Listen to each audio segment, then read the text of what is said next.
Non conosce confini la rappresentativa veneta che nella seconda giornata della UEFA Regions Cup allo stadio Sacco di Bagnoli di Sopra ha battuto 1-0 l'Azerbaigian, restando sola in vetta alla classifica del girone A grazie anche al successo per 4-1 sull'Irlanda del Nord ottenuto nella gara d'esordio. Stavolta non c'è stata la goleada, ma i ragazzi di Fabrizio Toniuto hanno dimostrato pragmatismo e pazienza nel costruire la vittoria azione dopo azione, tenendo la palla a terra e cercando di sfondare l'arroccata difesa avversaria che ha avuto nel portiere Pajayev il migliore in campo.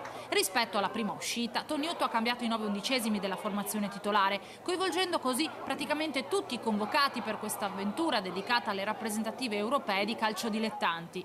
Il gol vittoria è arrivato nella ripresa al 20° e ha portato la firma di Franco Ballarini, sì, ancora lui l'autore della doppietta nella prima partita. Entrato dopo l'intervallo, il bomber dei Veneti è saltato più in alto di tutti nel cuore dell'area mettendo la palla in fondo alla rete. Una soddisfazione doppia per lui, perché oltre a trascinare i compagni alla vittoria, Ballarini è salito in vetta alla classifica dei cannonieri della competizione con 3 reti all'attivo. È felicissimo della rete che ha permesso alla squadra di vincere la partita e acquisire altri 3 punti.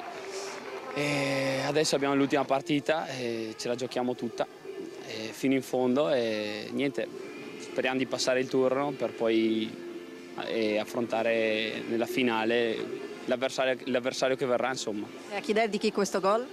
Beh, la mia ragazza, senz'altro, Valentina. Abbiamo cercato di effettuare un turnover perché ho una rosa di 20 giocatori di qualità.